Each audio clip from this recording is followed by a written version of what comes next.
Assalamualaikum warahmatullahi wabarakatuh. Selamat siang Ibu dan juga teman-teman semuanya. Sebelumnya di sini kami dari kelompok 5 akan mempresentasikan mengenai hasil review persilangan anggrek dendrobium.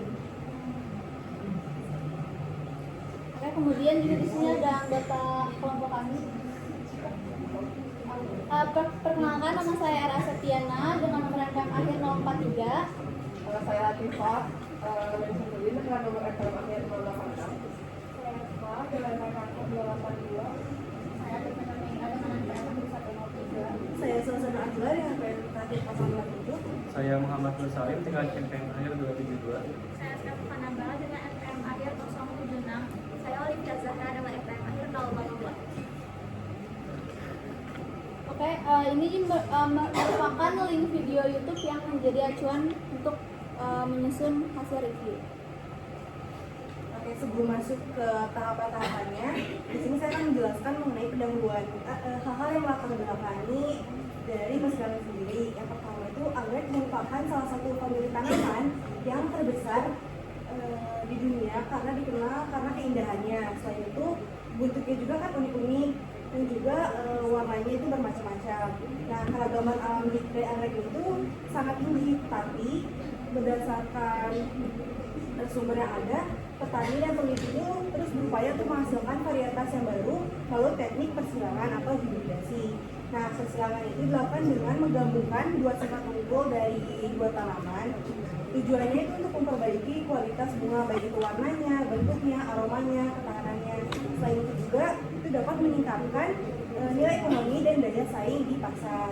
Nah, di video juga disebutkan bahwa salah satu syarat untuk mengkawinkan dari anggrek ini adalah berada dalam satu genus yang sama. Nah, tadi kan kita udah tahu ya pendahuluannya mengenai persilangan tanaman anggrek dari video YouTube. Nah, kemudian sih kenapa gitu loh?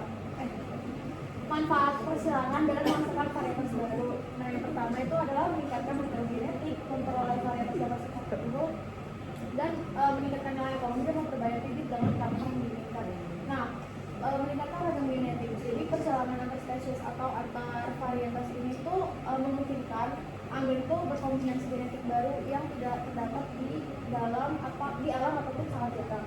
Kemudian untuk memperoleh varietas yang bersifat unggul, misalnya bunganya itu bisa jadi lebih besar, kemudian ada warna atau corak yang lebih menarik, kayak menjadi daya tarik pada serangga ataupun pada manusia juga. Nah, selanjutnya untuk daya tahan terhadap kondisi lingkungan atau penyakit manusia.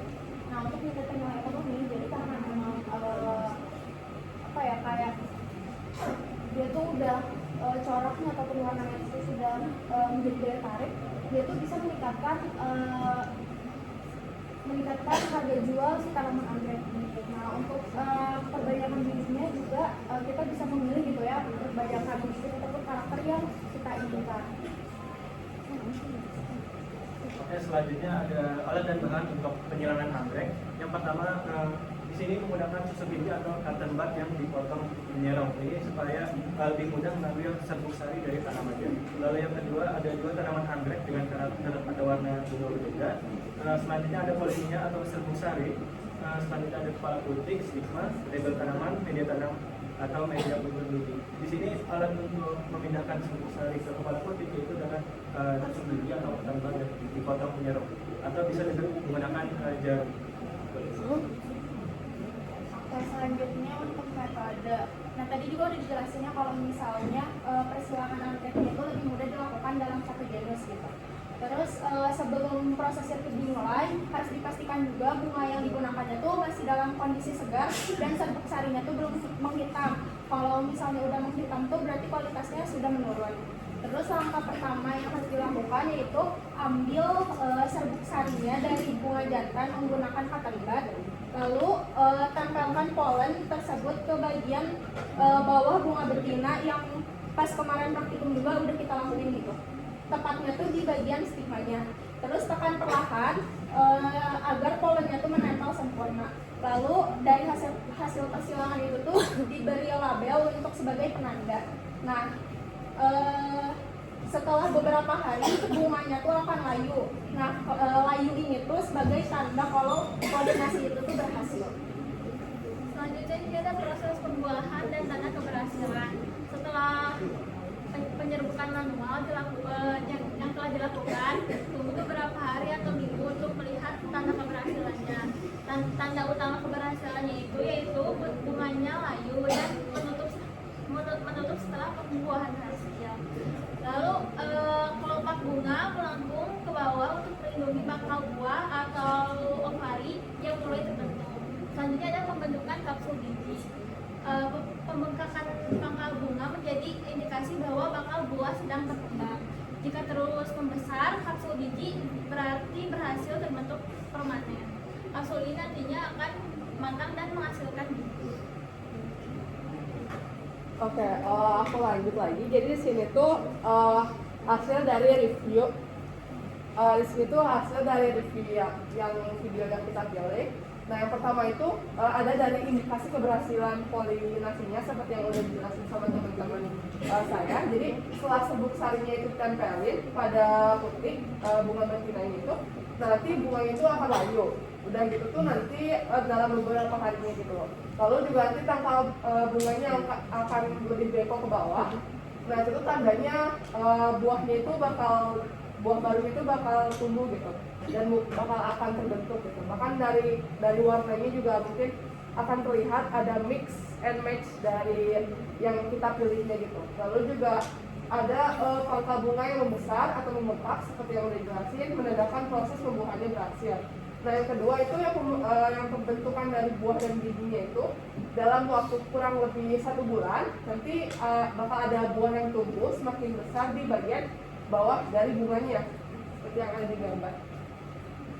Nah dari itu nanti ada satu kapsul dari buah dendrobiumnya itu yang berisinya itu 2 sampai 5 juta biji gitu. Dan itu benar-benar kecil banget, gak kelihatan, benar-benar kayak serpihan debu gitu. Nah, tapi karena ini juga tingkat keberhasilannya itu kurang lebih dari 1%, karena biji anggrek itu nggak memiliki cadangan makanannya. Jadi maksudnya apa? Jadi kayak sangat rapuh loh intinya. Jadi emang harus benar-benar dijaga, terus harus benar-benar diamati dengan baik. Selanjutnya ada faktor keberhasilan dan faktor kegagalan dari persilangan tanaman anggrek ini. Yang pertama ada faktor yang menunjang keberhasilan dari persilangan ini. Yang pertama menggunakan serbuk sari dari bunga yang sehat dan matang sempurna. Jadi tanamannya tidak terlalu tua ataupun tidak terlalu muda. Kemudian yang kedua ada menggunakan alat yang bersih dan tangan yang kering serta menjaga kelembagaan dan suhu tanaman. Kemudian yang ketiga ada tempelkan polinya atau serbuk sari di bagian stigma dengan hati-hati dan tepat posisi. Dan yang terakhir adalah catat tanggal dan pasangan induk supaya kita tahu kombinasi mana yang berhasil. Selanjutnya ada faktor kegagalan. Yang pertama ada waktu penyilangan yang tidak tepat seperti yang dijelaskan tadi, entah itu tanamannya terlalu muda atau tanamannya terlalu tua. Kemudian ada teknik penempelan polinia yang salah, jadi serbuk sarinya tidak menempel di kemudian yang ketiga ada induk yang tidak cocok, yaitu spesiesnya yang berbeda jauh. Kemudian ada serangan hama dan penyakit, dan yang terakhir adalah kondisi lingkungan yang terlalu keras.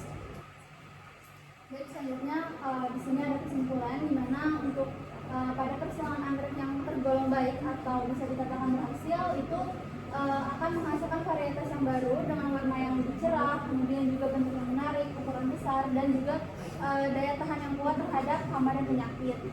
Selanjutnya juga dari teknik persilangan yang efektif itu dapat dipengaruhi oleh beberapa faktor seperti pemilihan induk, kemudian juga kematangan serbuk sari, teknik penyerbukan yang dilakukan, dan juga kondisi lingkungan.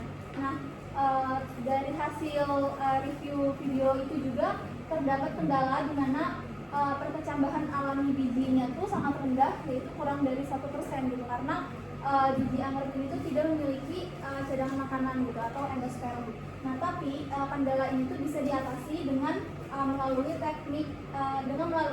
teknologi modern seperti kultur jaringan yang mungkin juga kita udah praktikum kemarin gitu, dan dimana nantinya tuh bisa memperbanyak bibit hasil persilangan. Kemudian juga dari hasil persilangan itu memiliki beberapa dampak. Jika dilihat dari sisi ilmiahnya itu bisa memperluas keragaman genetik dan juga menjadi peluang untuk penelitian, dan dari sisi ekonominya itu bisa meningkatkan nilai jual dan juga daya tarik anggrek di pasaran.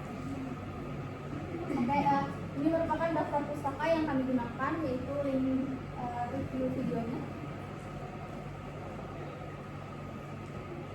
Oke, mungkin sekian dari kelompok kami.